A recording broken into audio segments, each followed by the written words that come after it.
In your experience, what do you think is maybe the most challenging part of running for office? Balancing family and campaign. This week on the 701 Civics Podcast, we visit with Representative Karen Karls, the District 35 representative from Bismarck. She's going to tell us what it's like to run for North Dakota office, what it can cost in some districts, and some of the challenges of running for legislative office here in North Dakota. So if you're someone who's thought about running for office in North Dakota, this episode is just for you. And joining me today is Karen Karls. She is the District 35 representative for a chunk of Bismarck here in the state legislature since 2007. So thank you very much, first off, for joining. I know it's a pain in the neck to get out and go places sometimes, but I think this is a really good exercise for people to understand what it takes to run for office in North Dakota. So if we could just start a little bit, if you could just give us a little bit of a brief biography about yourself, when you first got elected to the House, and again, maybe some of the committee assignments that you have. Well, I did not grow up in a middle-class neighborhood. I grew up in a little town 50 miles southeast of Bismarck called Braddock. And my mom and dad were very involved in Republican politics, Farm Bureau. As I went to college and got married, I settled in Bismarck and started getting involved in politics. And I first ran in 2006. We're the odd-numbered district, so we run when the governor does not run. And I started out as a young housewife making phone calls because I had young children at home, and that was something I could do from home. Eventually, I became a precinct committee woman and worked my way up the ladder to be district secretary. And then reapportionment happened, and our chunk got reapportioned into a different district. So I started all over, but that happens. And the good news is the people that came with me from that other district became excellent volunteers in the new district. And in about 96 or 97, I became district chairman because I was vice chair and our chairman moved out of the state. And so I became district chair. And in that capacity, I helped other people run for office. I went door to door sometimes to help them out. We had a district campaign committee that worked on brochures, on handout material, on ads for the newspaper and TV. It was just a well-working machine, really, of volunteers. And in 2006, there was an opening. And my father had been in the state Senate for 28 years. And he was really hoping I'd run someday for the Senate. Mm-hmm. But I really preferred the House. It's twice as many people to do the work, and it's more interesting. The Senate is more, I'm trying to describe them, more sedate, there's a lot more work to do because there's only half as many people to do it. Mm-hmm. And I just preferred the House, and there was an opening. And it was right before our district convention, and so I made my announcement, and we started our campaign. Well, actually, I had to face a challenger at the district convention, mm-hmm. and I won the endorsement. And there's a whole process you go through. To get on the ballot, you need a letter of endorsement from your district chair, which means you went through the district convention and were elected by a majority of your electors, your eligible electors in your district. Or you can petition to get on the ballot. Mm-hmm. And that's what happened. I had the last day you could file, someone in the district filed 300 some names on a petition and got on the ballot also. So then I had a challenger in the primary. So it's a process. And that's kind of a rare thing in North Dakota politics, would you say, within the same party? No, not anymore. We have quite a few challenges. So it becomes somewhat difficult to run for office. You very rarely have a district where you can just walk into it. So it's kind of like campaigning twice for the same seat. Exactly. You don't want a primary challenge because you're spending the money that you should be spending on the fall election in the spring. But it happens, so you just prepare for it. So what motivated you to run for office other than, let's say, your father asking or so forth? I mean, obviously you were involved in politics quite a bit prior to that. What made you finally sort of pull that trigger? There was an opening, and that's the big thing in North Dakota. You can work your way up the ranks, but sometimes you have incumbents that are really, really good, really, really popular.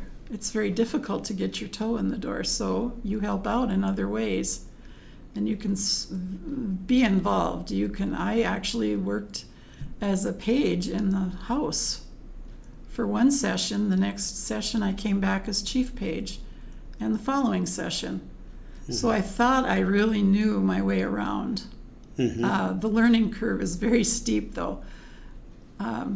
It takes a while to get, when you're a page, you're concentrated on what happens in the chamber.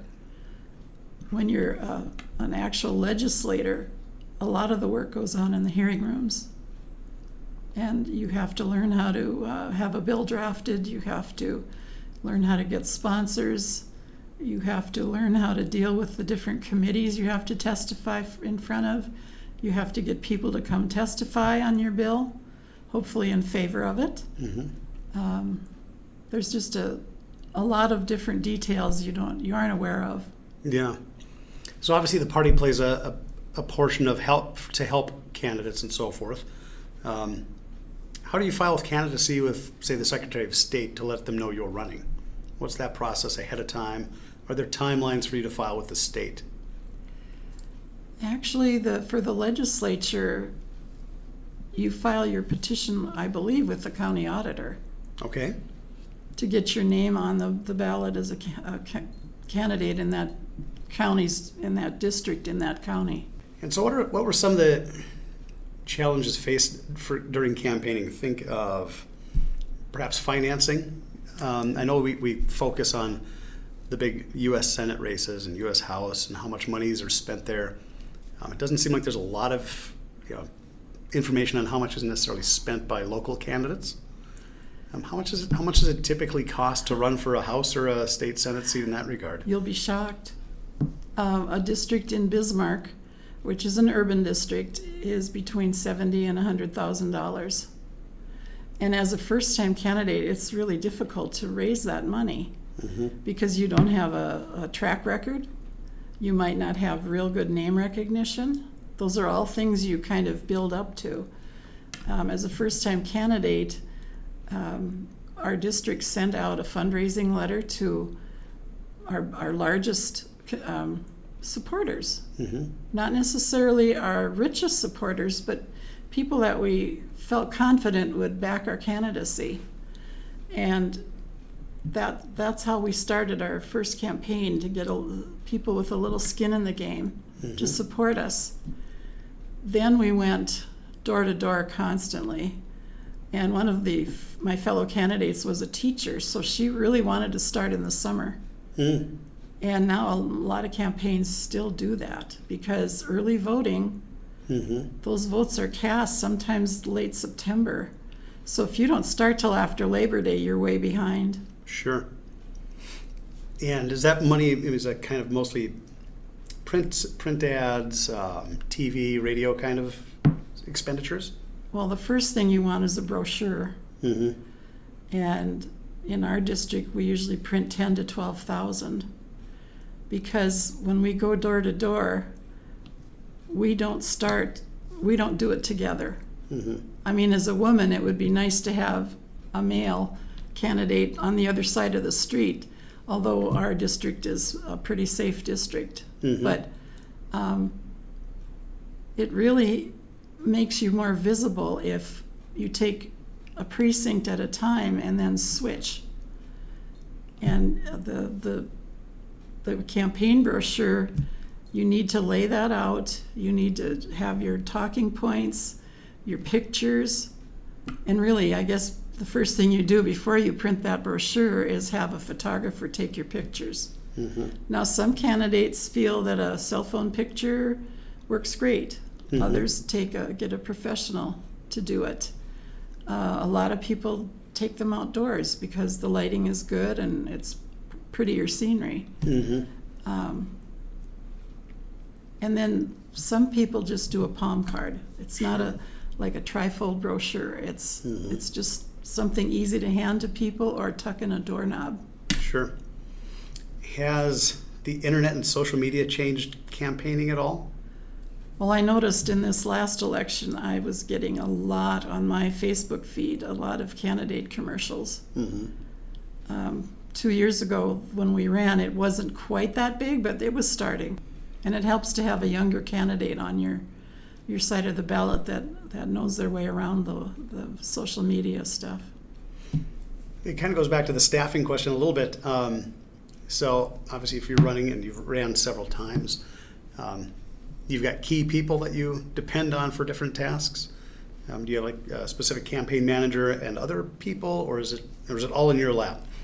Some legislative candidates do name a campaign manager. As district chairman, I'm kind of one of the legs of the stool. Mm-hmm. I kind of wear both hats. I don't manage the campaign. It's really a team effort. And that's a tip I would give people that want to run. Run as a team. Mm-hmm.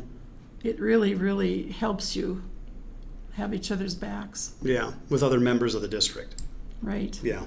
So you're kind of fortunate because it is a district in Bismarck. Right. Some of those counties, they're huge, or the districts rather, span several counties. My dad's district, when he retired, was 3 full counties and parts of 2 others.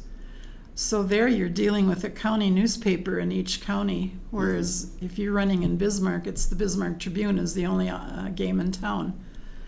But they have, in those county papers, their deadlines are, you have to get it in by like Tuesday to make the Thursday paper, and it's got to be a real handicap. And I know when my dad ran in a rural district, they each financed their own part of the campaign. And it was a lot of miles to go from farm to farm, from little town to little town. You need that population, though. Each district's about 16,000 voters. What is the hardest part about running for office? And we'll take the mileage maybe out of it, and maybe not. In your experience, what do you think is maybe the most challenging part of running for office? Balancing family and campaign. It's really a balancing act. I didn't run until our youngest of 4 was a senior in high school, so he was pretty low maintenance by then. But I still had a husband to feed supper, and you know, he would often get called on to do that because the prime time to go door to door is about 3:30 in the afternoon, which takes you through the supper hour. I don't like to knock on doors during supper, but sometimes it's the only time you find people at home. True. What was your most rewarding part of running for office? For you, or maybe even for your dad, what was the part that you enjoy the most?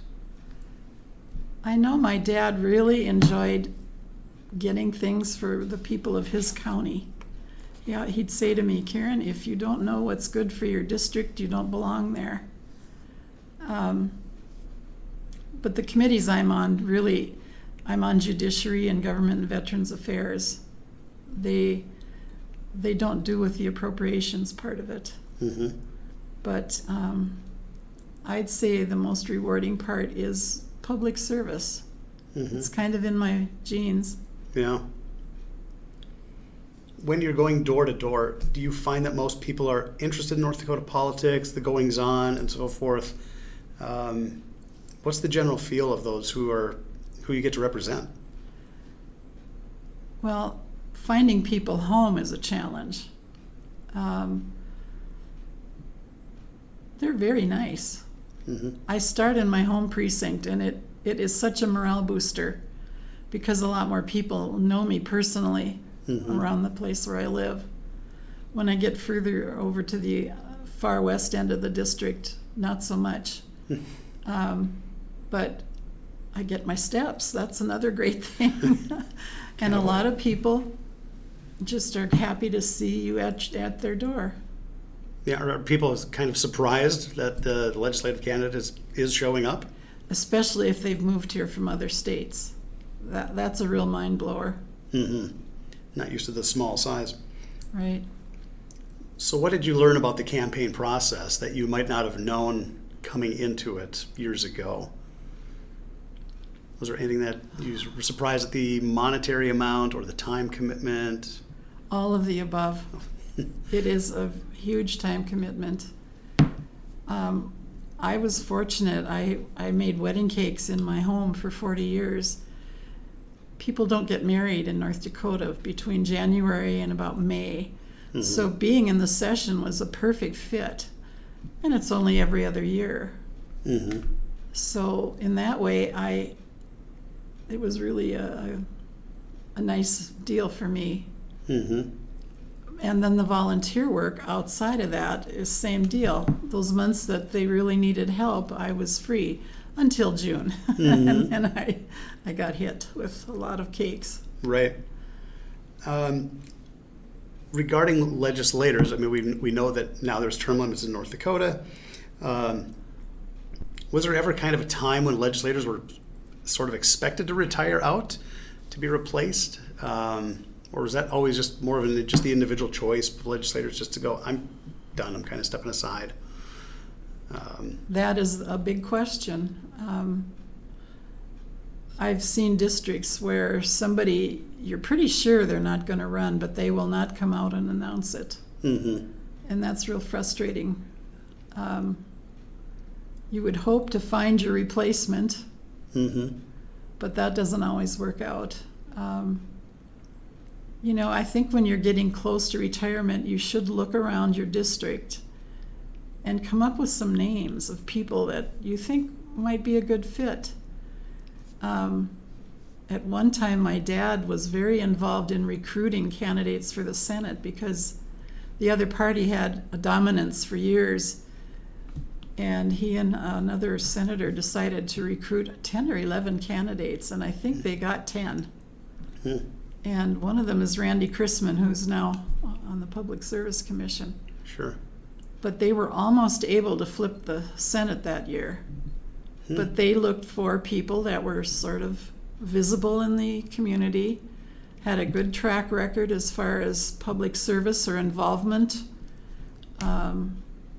They recruited Ed Krinkstead for District 49 back then, I think. Mm-hmm. And he was our senator for many years. So if people are thinking about running for office now, they basically just reach out to their legislator, perhaps their existing legislator, and kind of say, what do they need to do to prepare themselves, or what advice would you give them? That's a great idea. Well, I'll put on my district chair hat. It's nice to know that there's somebody out there interested, not just get a phone call right before the district convention saying, hey, I'm running. Mm-hmm. I really like to know them. It's tough as a district chairman to run a convention where total strangers are running. Mm-hmm. And that's a good argument for being involved in your district party. They have fundraisers, they have projects they work on, they have campaigns that they run. Get involved. We used to stuff a lot of envelopes and lick a lot of stamps. Mm-hmm. That's kind of gone out the window. Mm-hmm. Although I've noticed in this last election, we were asked to come hand-addressed letters to fundraising letters. Mm-hmm. Apparently you get a better response when there's a handwritten address on it. I've got great handwriting, so I was very happy to volunteer for that job. Right. And you get to know everybody in the room that's also doing it, because you don't do it for 3 hours straight. You kind of chat among yourselves. Sure. So with term limits kind of in there, is there a worry that there not going to be enough or as many candidates coming forth? And we've got a little while before that window really starts dawning, but... Well, the people who just got elected last week will be done at the end of this 4 years. Now, my term is up in 2 years, and I could run for another 4-year term. Sure. Under term limits. Yep. Then, if I want to stay in, I'd have to run for the Senate, but I'm not old enough. Okay. That's a joke. That's for the old folks? We'll make no comments about I the stole senators. that line from my running mate. Good, nice. Otherwise, what advice would you just give someone who's interested in politics? How do they reach out to their senators? How do they stay part of that process? And again, we've kind of addressed them running for office, I guess. But how does the average voter stay involved with their representative or senator? Well, in my case, come and sit with me on the House floor. I love having guests, unless it's a day where I'm giving a floor speech. Then I might be a little nervous, but don't write nasty letters to the editor and then expect your district to welcome you with open arms. But be more of a participator. We have an annual corn feed in our district the day after Labor Day every year. Come to it. It's free will offering. It's fun. It's good food. It's fellowship. You get to meet a lot of other Republicans, not just in the district, but we invite other districts to come along. Pitch in whenever you can. Don't expect to win the nomination the first time you walk in the door. There's more to it than that. Right. All right. Do you have any other final thoughts as far as people running for office or the process of running for office here in the state of North Dakota? The biggest lessons learned, any words of wisdom for those folks who might want to run? It really helps to have a team behind you, not just your running mates, but people in the district that are tasked with different things. Lawn signs are pretty big in an urban district, maybe not so much in a rural district. But it's really nice to have someone willing to take that job on. I'll put lawn signs up for you and help that way.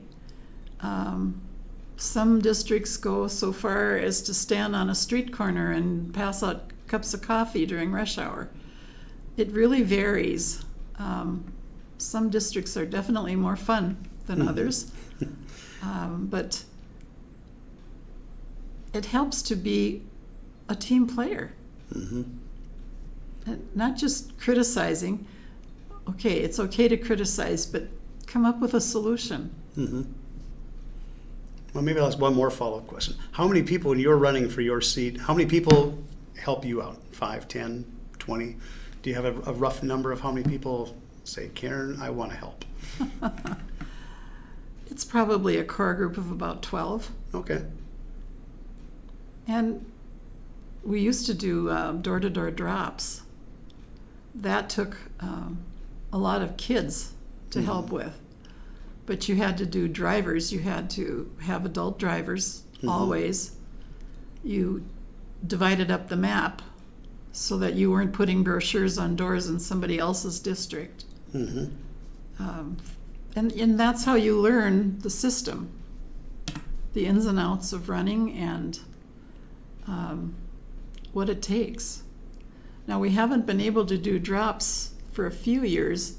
I don't know if it was the weather.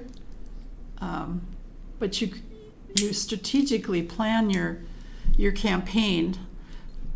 A campaign plan is what you really need at the beginning. And you lay out target dates.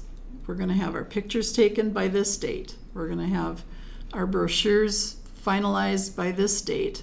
We're going to get them printed and in our hands by this date. And that helps you when you're appealing to people for money. A lot of times they want to know, so what's your plan? In a rural district, I wouldn't have a clue. it's so challenging to even think about.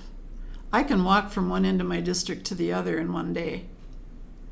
I'm very lucky. Mm-hmm. And we'll probably reach out to a rural legislator at some point, just again to get that apples and oranges kind of comparison. Just to I'd see. like to hear that. And one term you use is a drop. What do you mean with a drop? It's a door-to-door brochure, or lit drop is another word. Okay. Where you go out, say, on a Saturday morning and you hit every door in the district with a palm card, or sometimes the state party will even do a voter guide thing with specific to your district with the statewide candidates on it also. And there's been times when we've put them in plastic bags and slipped them over door handles. Mm-hmm. So it's more than one. And then we get together somewhere for pizza and hot cocoa, or give the kids treats in some way. And pay them. We don't expect them to give up a Saturday for nothing. And we pay them well if we have the money. Sure. All right. I think that answers all of my questions now, for now. But I really want to thank you for taking time to visit, because I know a lot of people wonder, what is it like to run for office in North Dakota? So maybe this will give some ideas for some folks to run now or in the future. So thank you very much. I will say it is scary to put your name on a ballot. Mm-hmm. Nobody likes to lose. Or that either. Yes. Yeah. All right, thank you so much. You're welcome. And thanks again for listening to 701 Civics as we dive in and learn about the civics processes and people and positions in North Dakota. Please be sure also to stop and rate us on the podcast format that you're listening to, so we can continue to increase our audience and be better citizens of our state and of our nation.